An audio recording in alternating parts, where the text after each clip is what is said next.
So we're going to be in 1 Samuel today, and we're also going to read some of the Psalms as well, looking at the life of David. And we're going to finish off our series on fear this week. We've been talking about fear for the last 4 weeks, talked about the fear of God and the fear of failure and the fear of rejection. And now we get to get to a big one, the fear of death.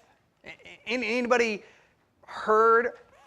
know somebody who's afraid of dying? That's a big deal. I mean, I get it. Fear is natural when it comes to death because we don't know what it's like, right? I mean, I've never experienced death, so I don't know what to expect. And then whenever death does come, and whenever somebody has had a near-death experience or they've died and come back to life, they've not really been gone fully, so they still don't know quite what it's like to be away from this world. So it's still a mystery, still bizarre, still weird. And so we try to distance ourselves from it, right? And instead of saying, oh, so-and-so has died, we say they've passed away, right? We've said this. In biblical times, they say they've gone asleep. And one of my favorite euphemisms for death is ancient Egyptian culture. They said, oh, they went west because the sun goes to die in the west. So when somebody dies, they go west. And we talk about this because we don't like to be that close to death, right? We don't like to interact with it. It's just weird. And I remember my dad being a preacher. I had to go to many funerals, and my sister Katura every time would say, Clayton, I dare you to touch him. No! That's a scary thing, right? And plus, it'd be rude. That's the real reason I didn't do it. Not because I was afraid of death. But, right, and we like to distance ourselves. We want to separate it, saying, no, I don't want to have to deal with that. And we do what NFL announcer John Madden, know the name? He took a bus cross-country every single week because he was afraid to die in a plane crash. He's afraid a plane was going to fly and crash into the ground and blow up, and he would die in that. So his fear of death caused him to act in a pretty bizarre way, not to get on a plane and just ride a bus across country every single week. Anybody else got a fear of death like that? Or we try to distance ourselves? Anybody got a fear of death where instead of distancing yourself, you become fascinated with death? I know I've met some people like this, where instead of trying to never talk about death, never interacting with death, they just try to know as much as they can about death. And they get intrigued by what the dying process is, and then that kind of leads into some weird, perverse alleys. You know what I'm talking about? These weird stretches down the way where people get fascinated by it. Anybody have a relative that says, oh, this could be our last Christmas together, right? Where you get a little fascinated with death and you get a little bit too close with it. And we think, that's awkward, I don't want to have to deal with that. I don't want to think about it, I'll deal with it when we come to that. Or death is just bizarre. And so we are naturally afraid of it. And that's not a new fear. This has been generations and millennia going on. Since human beings have existed, death has been weird and a fearful thing. Since Adam and Eve didn't know what fear was, they didn't know what death was, they didn't really fear death, but after them, I think everybody feared death a little bit. And again, a little bit of fear of something can be good. Fearing death keeps me from running out in traffic. Fear of death keeps me from... There's a whole list of things that keeps me from doing, right? Because I am smarter than that. I am afraid that gun will shoot me, so I don't want to deal with that gun. That make sense? We're a little bit afraid of death, so we distance ourselves from it. But there's a guy in Scripture who deals with death. He has this fear of death where every single day he is faced with death, and every single day he has a different reaction to death. Where one day he'll be strong and mighty and says, I'm not afraid of this at all. And then one day he'll face death and he says, I'm terrified, I'm only a step away from death. I might die in the next moment. And so I want to look at his story. This is David. And his story starts off with the story of Goliath. You know what I'm talking about? We got David and Goliath. David, he's a puny little dude, okay? I mean, he's lucky to be 5'6" and 120 pounds. I mean, there's nothing to him. And he's got older brothers, big, strong guys. They're warrior types, you know, and they're overshadowing him. And he's got a bunch of brothers, and they're going and they're fighting a war against the Philistines. The big bad guys, they go and fight a war. But it's not a normal war, because the Philistines come out and say, hey, we don't want to have so much bloodshed, so send us your best guy, and we'll send our best guy, and whoever wins the battle. And so they send out Goliath, right? This 9-foot tall giant. He's got armor from head to toe. He has a spear that is bigger than my car. okay? Read the scripture. It says he's got a spear that is massive, and it probably is bigger than my car. He's got a sword that's bigger than my leg, right? Terrifying. If I see a guy with a sword and a shield, and he's got a guy in front of him carrying a shield just for extra protection, wearing armor head to toe, big sword, big spear, I'm a little afraid of that because he's mad at me and wants to kill me. So David, he goes down to the front lines and brings some food to his brothers. He said, hey, here's some food. Hey, what's going on out there? And they say, well, David, get out of here. You're an idiot. You're causing trouble. Don't worry about it. Let us deal with it. And David says, no, that's nothing. That's no big deal. And so he says, hey, Saul, the king, let me go face him. Let me go face this giant.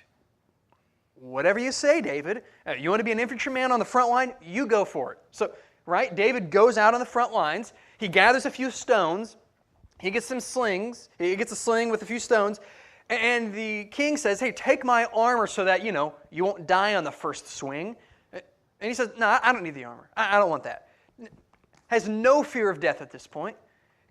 Stands before Goliath, and listen to what he says to Saul. Whenever Saul says, this is a giant, this is a fearful thing, David's response, this is 1 Samuel chapter 17, verse 32.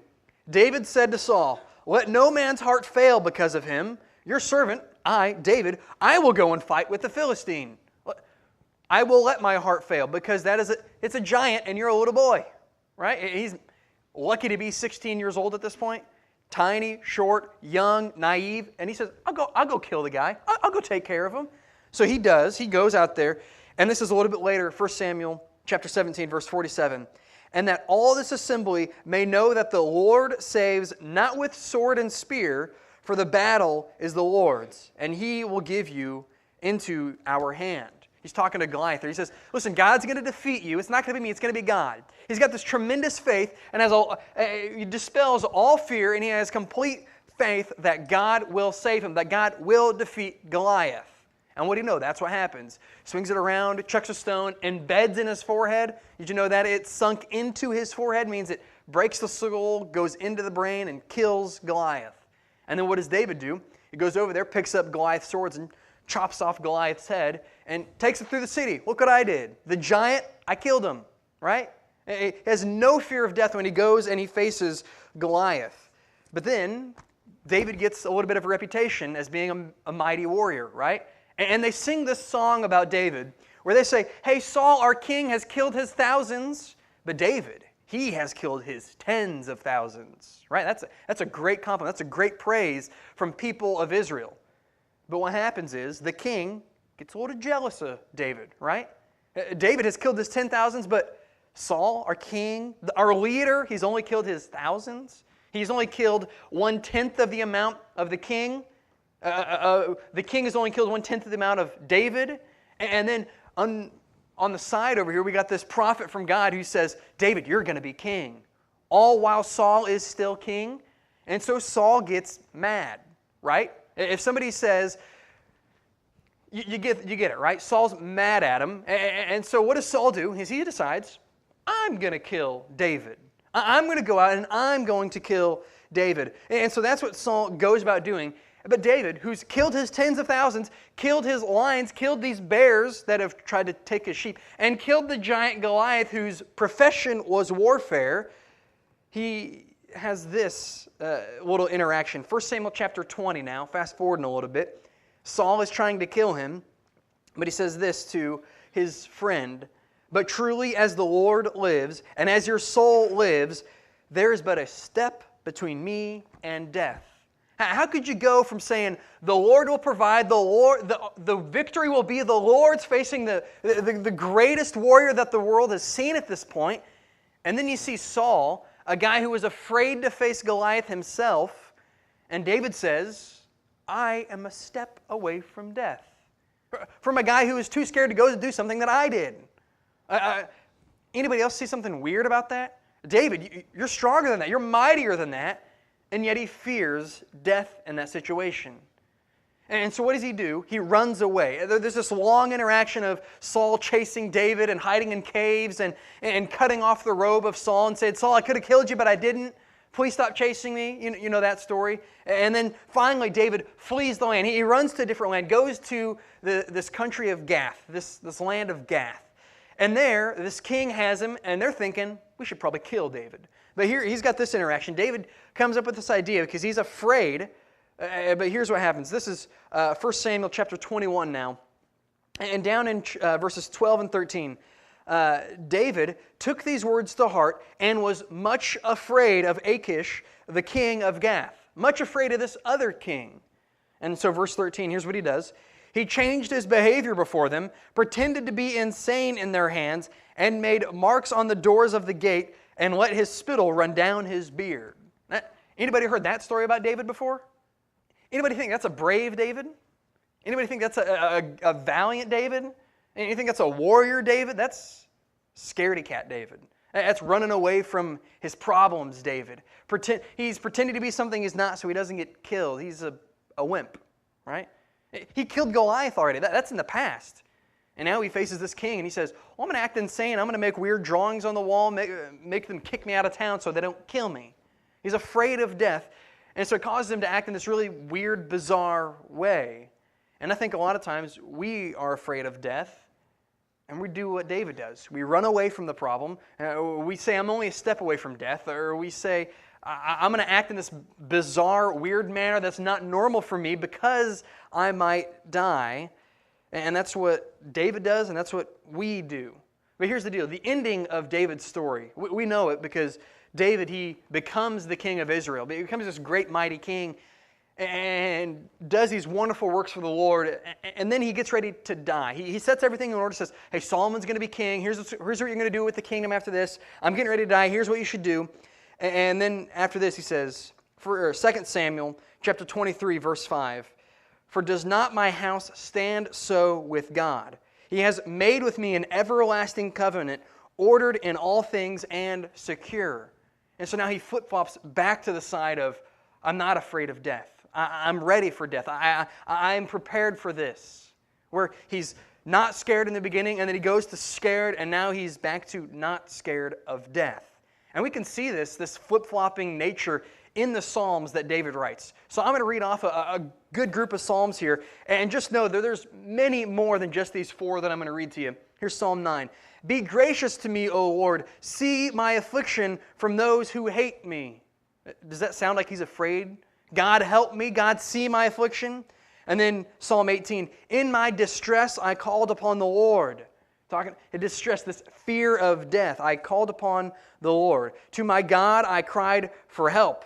And from his temple, he heard my voice, and my cry to him reached his ears.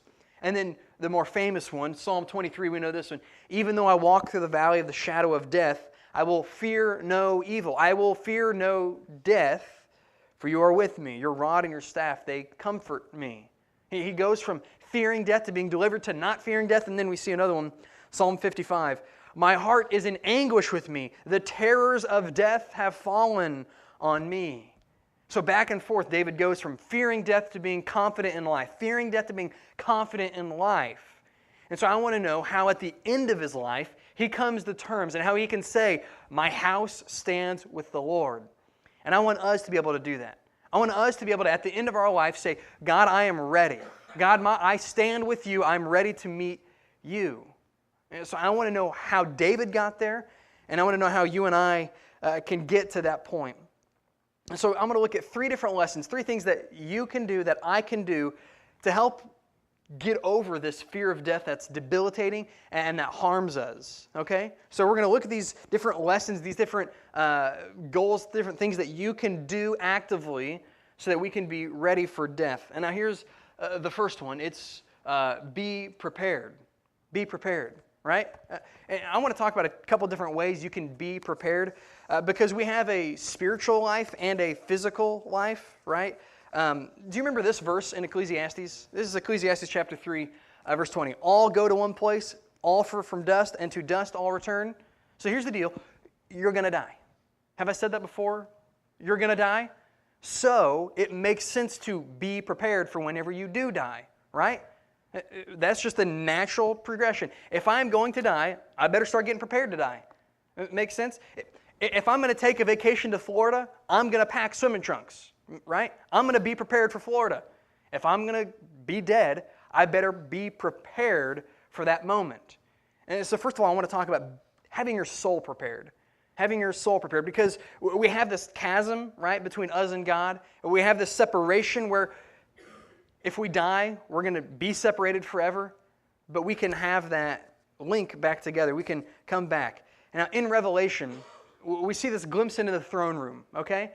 And what happens in the throne room is these books are opened up. And what happens is these dead people come stand before God, and God starts reading off every bad thing that they've done. God starts reading off every bad thing Clayton Richison had done. Clayton, on this date, on November 12th, 2014, you did this. I don't remember what happened on that day, but God does, and He's going to point out to me everything I did wrong on that day. And then He's going to go to the next day, and then to the next day, and then to the next day, and then the next day. He's going to list off everything that I have done wrong. That should instill some fear in you.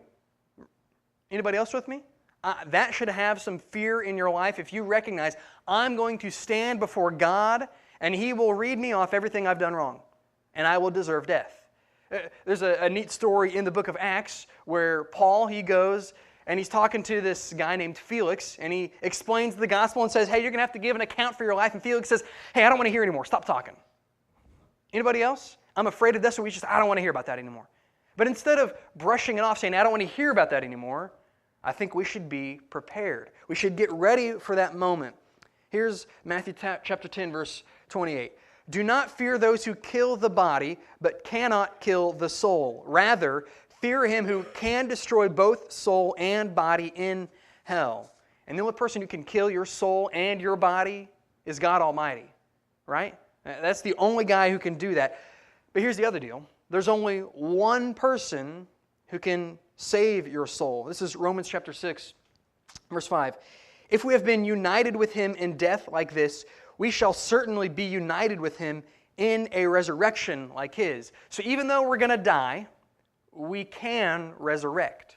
We have the ability to resurrect through Jesus Christ. We have a chance for second life, and that's what I think we should be prepared for. Right? If Jesus is the only way to not ultimately die, I want to be with Him. I want to be prepared and have Him on my side. Now, if your soul is ready to meet God, is your body, is your life here on earth ready to be no more? Are your family members ready? You want to know a fun statistic? Less than half of Americans have a will. That means in here, the majority of you do not have a will. I don't know the actual statistics of you, but in America, only like 40-something% of adult Americans have a will. What's going to happen when you die? What's going to happen with all your stuff? Are you going to leave your kids, your family members, with the ability to worship God with the gifts that He's given you? Or are you spiritually prepared, and are you physically prepared? So, are you prepared? And now here's the second one. Be confident, right? If we ultimately deserve death, if we're going to die in this life, and our soul deserves death, but we can have life through Jesus, are you confident in that? Do you truly believe that? Do you have faith in that? And does that change how you live? If death scares you, you're in the majority. You're with everybody else in here, okay? You're with everybody else on this earth. We've never experienced death. It's still abstract. It's still unknown. But despite that daunting reality, God makes some grand promises, some amazing promises. Listen to a couple of these. This is Jesus talking, and He says, I am the resurrection and the life. Whoever believes in Me, though he dies, physical death, yet shall he live, a spiritual life. Even though death is a reality, and his friend in this case, Lazarus, has just died, and he's talking to his sisters, he says, I am the resurrection. Even though they die, they will rise again. He promises this amazing gift that you will resurrect again. And then we have another similar promise made by Paul. No temptation. And when you read temptation, since we're talking about fear, read, no fear has overtaken you that is not common to man. Your fear is normal. Have no temptation has overtaken you, no fear has overtaken you that is not common to man. God is faithful, and He will not let you be tempted. He will not let you fear beyond your ability. Even though you're afraid, God will supply the way through. right? Anybody taking a little kid to a sporting event or to Holiday World or to somewhere where you need a ticket to get in, right? And you bought the tickets beforehand. You have them in your hand.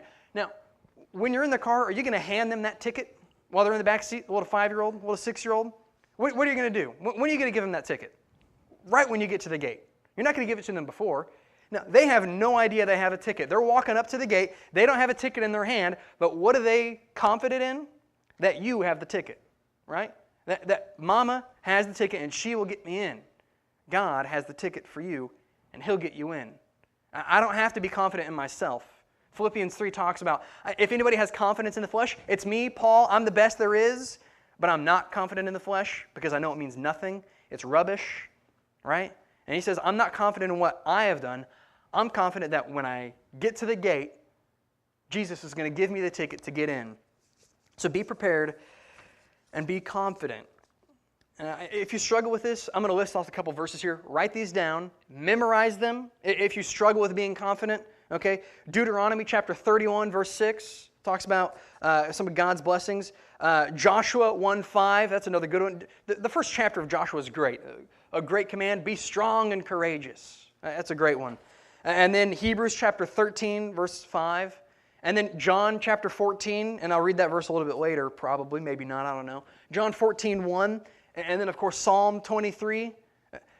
If you struggle with being confident that God is going to give you the ticket, listen to those, read those, memorize those, so that you can instill a confidence in you that God's going to give you the ticket when you get to the door. You will die someday, but you have Jesus to vouch for you, so be confident. Now here's the last one. Be focused, because it's not about this world, it's not about this life, it's all about the next life, right? That's what we're focused on. I'm not focused on what's going on here in Albion, I'm not focused on what's going on in my life. My ultimate focus, everything is seen through the lens of eternity. And if I focus on heaven, then everything else falls into that focus as well. The earth and this life, everything is just temporary. So instead, focus on what lasts. Focus on what is forever. Here's Colossians. Set your minds on things above, not on things that are on earth. And the same, go back to, if I'm taking a vacation to Florida, I'm not going to be focused on the airplane ride there. We're going to try and go to Dublin next year. I'm not going to be focused on the plane ride getting there. Even though I might be afraid that the plane is going to crash and burn in the ocean, I'll die. What I'm going to be focused on is where can I go visit in Ireland? What is this thing can I go see the cliffs? Can I go see the beautiful scenery? I'm going to be focused on that rather than on the journey to get there. So if we're ultimately going to find eternity in heaven, why are we not focused on that instead? I shouldn't be focused on if or when or how I will die. I'll be focused on what will happen when I die. And it might not be pleasant when you die, but it doesn't matter because eternity is better. Here's a few verses out of 2 Corinthians. For this light momentary affliction is preparing for us an eternal weight of glory beyond all comparison, as we look not to the things that are seen, but to the things that are unseen. The things that are seen are transient, but the things that are unseen are eternal. Now, Scripture doesn't give us a whole lot of details on what that eternal looks like. And if you do read the descriptions of it, it doesn't make any sense, right? It's just confusing and bizarre and milky and murky, and it's just, I don't know what he's talking about. But here's the point of it all. Heaven will be good, and heaven will have room for you. Okay? That's what you need to be focused on. Not about what are we going to do with the streets of gold, what's going on with the clouds. Heaven will be good, and heaven has room for you.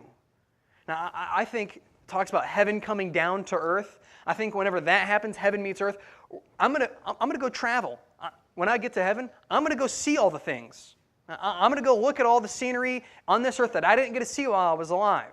I'm going to go look at the Great Wall of China, see this amazing architecture that they did. I'm going to go climb Mount Kilimanjaro because I can. I can go travel. Heaven will be good, and heaven will have room for you. That's what you should be focused on. Not on how you die, not on what, when, where. Focus on what's going to happen after death, because it's only a minor blip on the radar screen, when in reality you're focused on eternity. That's the biggest focus that we should have. So instead of focusing on this life, focus on eternity. Now, if you guys want to come up and get ready to play, can I tell you about my niece Violet? She's about 3 years old here in a month or two. She's cute as can be. She's fun as can be. She's wild as can be, okay? And she wants to do whatever Violet wants to do. And if Violet doesn't get her way, Violet's going to throw a fit. But there's one time where Violet wanted to go do this thing. I don't know what. I wasn't there. Probably go play in traffic.